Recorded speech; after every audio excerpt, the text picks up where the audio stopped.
national correspondent Kayla Gaskins in Washington. The world's attention is on Davos, Switzerland, where President Trump addressed the World Economic Forum as tensions rise with Europe over the U.S.'s designs on Greenland.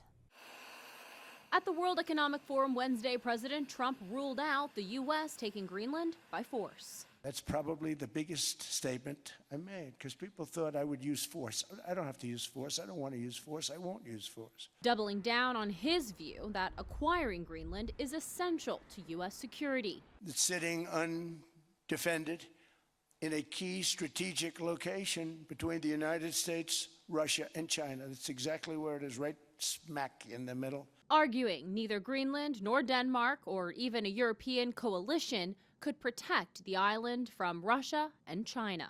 The fact is, no nation or group of nations is in any position to be able to secure Greenland other than the United States. NATO's Secretary General giving Trump credit for boosting European economies and forcing Europe to increase responsibility for its own defense. I'm not popular with you now because I'm defending Donald Trump, but I really believe we can be happy that he is there because he has forced us in Europe to step up, to face the consequences, that we have to take care more of our own defense. President Trump had been threatening to use tariffs as a negotiation tactic to get a deal for the U.S. to acquire Greenland, but after a meeting with the NATO Secretary General, Trump announced he won't impose tariffs after we have formed the framework of a future deal with respect to Greenland and, in fact, the entire Arctic region. Trump said there will be more details to come as discussions continue. One topic in future talks, the Golden Dome defense system and how it pertains to Greenland.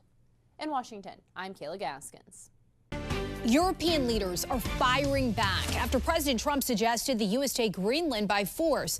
But the question of how it would impact NATO remains unanswered. Let's go to Emma Withrow from the Fact Check team and to start, explain how this would all play out, Emma, if the U.S. really does follow through with the idea of taking Greenland by force. So it would land as a direct attack on NATO because Greenland is part of the Kingdom of Denmark, which is a NATO ally, and the U.S. already gets some of what it wants there as far as military access goes through existing defense agreements with Denmark.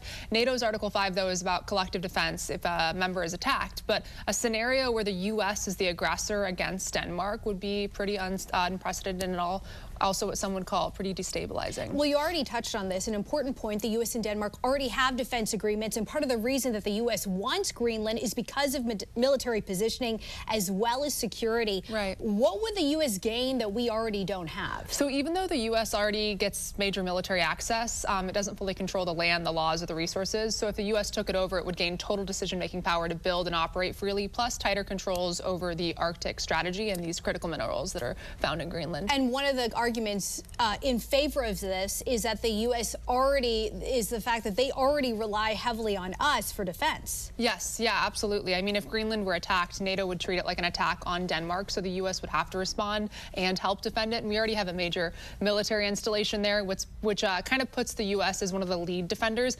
But NATO doesn't automatically require the U.S. to do everything alone or send a specific number of troops. So the U.S. would most likely lead the defense, but it wouldn't be solely responsible. All right, Emma, thank you. Thanks. For more on this Fact Check Team topic, including links to their sources, scan the QR code or visit thenationaldesk.com. The administration made it clear that acquiring Greenland is necessary for strategic reasons. So why Greenland? Let's go to Emma Withrow from the Fact Check Team. And the Trump administration is insisting that this is about security, at least that's part of it. Yeah. Tell us more about all of the factors that make Greenland so strategically appealing. Yeah, like you said, lots of factors at play here and different aspects of Greenland that would really make it beneficial to the U.S., but it basically boils down to power, geography, resources, and the fact that the Arctic is becoming more and more important every single year. So the military position of Greenland really sets it apart. It sits in a strategic spot between North America and Europe, and it's crucial for monitoring activity in the Arctic, particularly with Russia.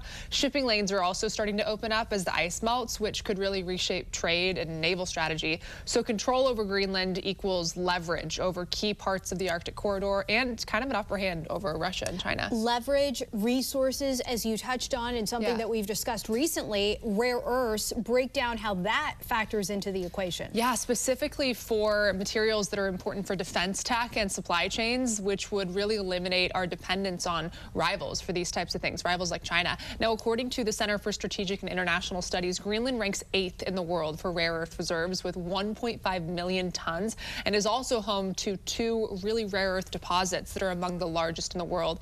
No rare earth mining has taken place just yet, but I'm assuming that if U.S. got control, that would happen shortly after. All right, and this is obviously impacting not just the U.S., Greenland, or Denmark. Much more to the story when Emma returns with a breakdown of the impact of a Greenland takeover on our NATO allies.